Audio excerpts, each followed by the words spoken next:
Hey folks, MasakoX here. I would like to point you all to my newly refreshed Patreon at patreon.com/MasakoX, just to make sure the channel can keep on chugging along. Thank you very much for your time, and let's get on to the story. So we've discussed a lot lately about the design of the dragon world and the possible origins of the elements that have not been quite explained. After all, whilst Dragon Ball Daima gave us some quite direct answers, we were left with a rather large quantity of questions still. We felt like semi-perfect Cell in the moment, and some of those we could answer just from our earlier experiences with Super, or mostly by using logic and the power of headcanon, which is obviously not set in stone.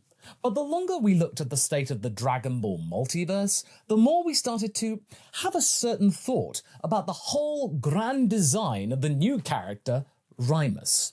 And that thought seems to be that, in its essence, the multiverse is rather fragile, and there is a lot that can go wrong. In fact, we saw that it would take only one rogue Kai to mess up an entire timeline. And with all respect to Zamasu here, while he is a powerful enemy, we have seen much stronger ones since. And to top it all off, is it possible that Saiyans, of all people, have a secret purpose that goes beyond simply being one of many peoples that inhabit the dragon world? Why don't we talk about that? Well, we briefly toyed with the idea of Saiyans having demon realm origins, the whole Ozaru's ears being pointy, but we decided this is most likely something coincidental and just part of the design. It's mainly because of the fact that if Toriyama and the Daima crew wanted us to associate Saiyans with the Majin ancestry, they would have given Super Saiyan 4 pointy ears, which would have given us a pretty big clue. And we think that that's a really strong point to make here. We do not think Saiyans are demons. Also, it seems that Daima's Super Saiyan 4 is a little bit different from the GT Super Saiyan 4 in terms of unlocking. Goku found out about that firsthand while training, but wasn't sure if it was possible, and only Neva was able to unlock something deep within his DNA to cause the transformation. For me, that is quite important here, because it does hint that the legendary Namekian does possess some knowledge about what Goku is. Keep in mind that whilst various characters have boosted our heroes in the past, namely the other Namekians, including Guru, the visuals that were accompanied felt very targeted, as if Neva knew what buttons to press to activate something primal and powerful within our protagonist.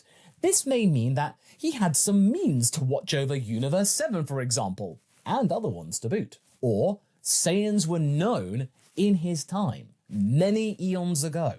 Now, the earliest historical record we do have of the race, which come from official sources, are related to the quite famous, within the fandom, Yamoshi. Now, the most details we have gotten about him come from a Q&A that Toriyama did back at the end of 2017, so not that long ago, although it is getting increasingly long ago. That's just wild, all things considered within Saikyo Jump. Was the legendary Super Saiyan Frieza feared the Super Saiyan god that appeared in Battle of Gods? Toriyama responds, in a certain sense they are the same person.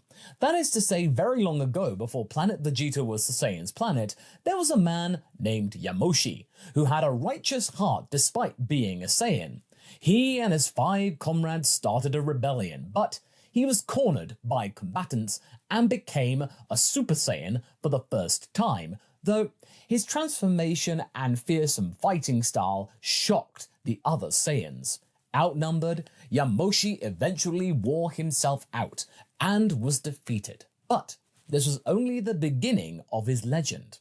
Afterwards, Yamoshi's spirit wandered in continuous search of 6 righteous-hearted Saiyans, seeking a new savior, Super Saiyan God. Now, one thing of note is that obviously we also have the evil Saiyans and the allies and descendants of Yamoshi, which according to Super Dragon Ball heroes and Dragon Ball legends, yes we are going there, don't stop us, can be counted as 2 separate subspecies.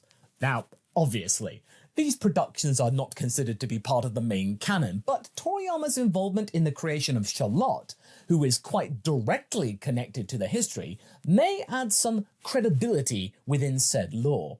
It's kind of like with Vomi, Android 21, doesn't really seem to be canon to the anime or the manga timelines, but her human blueprint the fact that she exists is. Still, this gives us a rather good confirmation that even if non-evil Saiyans existed in the past, they were but a small minority, at least within Universe 7.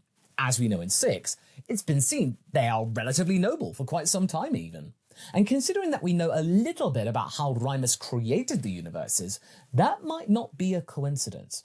While 12 universes, remember 18 in the past, do not seem to be direct copies of one another, they seem to be in pairs, we do see that some of them have identical planets, 6, 7, Earths, Namekians, what have you.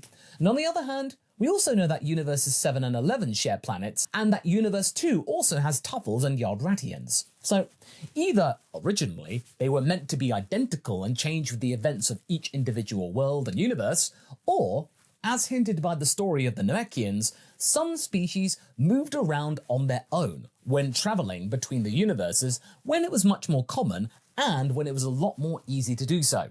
Which brings me to the next point, that we may interpret the relationships between Universe 6 and 7 Saiyans a little differently. Maybe the 6s did not evolve from the more savage counterpart.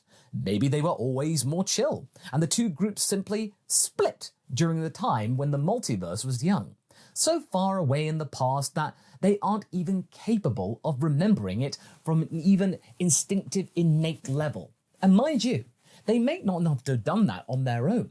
Maybe the early gods decided that they would split these two groups by their own accord, so they wouldn't destroy one another because they might be useful. But why?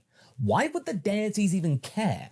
After all, we can see that later on they have no problem eradicating the entire race, or rather, the more troublesome part. We need to look at the bigger picture here. I am quite sure that for Rimus, the entire multiverse was very important, more important rather, than individual universes. He might have focused on that bigger picture, and I am quite certain that he figured out a lot of these things as he went along, while he was winging it. Kind of like how Toriyama was able to make his creation of Dragon Ball work that way, by the seat of his pants. Maybe he wanted to see the potential of these two groups and see what they would turn out to be. Maybe he didn't bet on them interacting again and the descendants of evil Saiyans teaching the good ones about the transformations, which mean they would sort of come back together again. Something that is simpler to them, but they either have forgotten it or simply had not figured them out yet. And while modern day gods do seem surprised by the sheer power and adaptability of the Saiyans, you do have to understand what had to happen to create the likes of Goku, Vegeta, and their half-Saiyan offspring. And at the end of the day, these redeemed Saiyans are the ones that fully realize the incredible power that they were given. As we've discussed in the past, this does feel almost intentional, that the evil Saiyans could go only as far and that the good ones could potentially outgrow them. If you stop to think about it, Universe 7 got too focused on class systems and infighting to fully grasp what they could achieve by simply training and growing as individual people. And true, you have some that are quite strong, but our protagonist became powerful enough to break reality, thanks to the Broly movie. And now with all of the knowledge of Daima we have to ask, is that an accident in the world, or something that was given to them on purpose? And true, the biggest hint to that is what we said about Neva, that he knows how to activate this seemingly ancient power-up that he might have seen one of those before. And while it is up and open to interpretation, watching the episode back, we felt that it was something more than just simply unlocking potential. This goes even deeper. And I reckon to find possible reasons, we should seek outside of the text, right to the source. That's right, everyone. Once again, it wouldn't be a Dragon Ball discussion without mentioning Sun Wukong. I mean, at this point, it's common knowledge that Goku is heavily inspired by him. But I do wonder how many of you remember who exactly Monkey King was before the Journey to the West story even began. From the wiki entry, according to Journey to the West, Sun Wukong is born from a strong magic stone that sits atop the mountain of flowers and fruit. The stone is said to receive the nurture of heaven, yang, which possesses a positive nature, and earth, yin, which possesses a negative nature, and thus is able to produce living beings, according to Taoist philosophies. The stone develops a magic womb, which bursts open one day to produce a stone egg about the size of a ball. Which, some heavy imagery with both Saiyan pods and Dragon Balls, you can certainly see some parts of inspiration from just that description alone. But that is not the most interesting thing here, as the next thing we know is that under the influence of wind, the egg became a stone monkey, and when its eyes moved, 2 golden beams of light shot toward the Jade Palace and startled that Jade Emperor. Who is the Jade Emperor? Well, also known as Yudi, he is one of the representations of the primordial god from Chinese myths and folk religion. Basically, the pure emanation of Tao. So, while the whole being startled by monkey thing may have inspired Frieza's fear of the prophecy, the whole persona of the Jade Emperor seems to be more noble and fits more with some of the other deities that we have seen. Apparently, his servants were watching that the light from the monkey was dying out as it ate and drank, prompting the ruler to believe that the entity, they were nothing special. It was just a freak accident or occurrence that would never come back to haunt him again. Sun Wukong then takes over a group of actual wild monkeys and declares himself the handsome monkey king. He also has a lot of adventures, including, but not limited to, seeking ways to fight death, meeting the Dragon King, and wiping his name from the Book of Life and Death, basically manipulating his lifespan to his own will. A deed which causes him to be reported to the Jade Emperor himself, who then sends armies after him, rueing his previous mistake. They try to erase him from history, but fail to do so, prompting the divine monarch to ultimately invite him into heaven to make him more manageable. This wasn't a reward, this was a necessary evil. They are trying to make him a divine stable boy, but Sun Wukong is having none of it, and he self-appoints himself the great sage, heaven's equal. They use this opportunity to make him guard the divine peach garden. But once again, when the Monkey King learns of the low status of its actual role, he rebels and starts to wreak havoc within the heavens. At the end of the day, the deities try to distill, Sun Wukong into elixir that would allow Laozi, the actual Chinese philosopher, to get back his pills of immortality that the monkey stole. In order to do that, they lock him in an 8-way trigram crucible for 49 days, but not only does it fail, it also gives the Monkey King a new ability, fiery eyes with the golden pupils that allow him to see evil. Also, he is obviously stronger than before when he is unleashed again, and thus goes to Heaven's main chamber to deal with the Jade Emperor and his inner circle. He is, however, outsmarted by Buddha and banished to Earth, when he spends 500 years trying to learn the art of patience and humility, being fed iron pellets and watered with molten copper. Then he gets found by Tan San Zhang, and thus the events of Journey to the West begin. Bit of a backstory, eh? So long story short, he learns the virtues of Buddhism and at the end achieved Buddhahood himself. We didn't go into every small detail, but as you can probably imagine just from those last few minutes, this greatly resembles the adventures of not only Goku and Vegeta, but also the Saiyan race as a whole.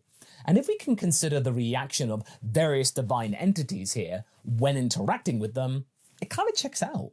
Saiyans are meant to be an anomaly, something that the gods were desperately trying to find a use for, something that they could control in their own way and effectively, but ended up being upended, even when being allied with them. I'm pretty sure that the very fact that it took so long for Beerus to ultimately decide to destroy the Saiyans, it might have been due to the fact that their unique nature made them really interesting, fascinating even, something that eluded the comprehension of the divine. We see that behavior with Shin. We later see it with Beerus and most of the other deities that come across the Saiyans. The only ones that seem to be chill with them are the angels and the Omni King. Oh, and never if we count him as such. Those characters find them amusing rather than dangerous. Yes, Beerus is still stronger, but in his own words, Goku keeps surprising the old cat. So while it may be a bit disappointing that there was no great plan behind them, maybe that's exactly their point, to show the gods that at some point, their creations will always be beyond their control. This philosophy also checks out with the Grand Priest, who seems to have Universe 7 and its inhabitants in high regard. He even says he loves Universe 7, despite them not having the highest mortal level, as well as Neva, who famously didn't want to be ruled. In that way, Saiyans are a force of nature and a sign of defiance, a trait that is not unseen in the likes of Caulifla. Yes, she is considered to be somewhat of a delinquent within Universe 6, but at the same time, is still tame, and a representative of the Universe 6 Saiyans, who at least seem to be good-natured, but whatever that means. This makes me wonder if Rimus would ever approve of them, or would he be wary of them? We can't say much about his personality, because the only data we have about him relates to that very complex system that we left behind. We clearly see that the more chaotic or free-spirited individuals are faster to like Goku, and therefore the rest of the modern Saiyans. The question is though, would the Super Margin consider him to be a good influence to the multiverse that he created? We may never know. So at the end of the day, Saiyan's purpose, that's to be disregarded by both gods and the kings alike, only to be proven wrong in the end. And despite their lack of Demon Realm origins, they end up inviting themselves to a position quite close to the godly realms. I think it is fascinating how much you can still take from Journey to the West and still apply even to the modern iteration of Dragon Ball, the most modern one. Is it the intended way to read the Saiyan place in the multiverse? We're not really sure. Like all of our theories, this is merely meant to be an intellectual exercise and nothing more, until something that's directly stated in the lore shows up. It only remains in the realms of possibility for now. Still, we really hope that you enjoyed this one and have as much fun listening to it as we did coming up with it. What do you reckon? Do Saiyans have some greater purpose, or do they just appear one day? Leave a comment below and let's get this discussion going. And I will see you in the next video. Catch you later!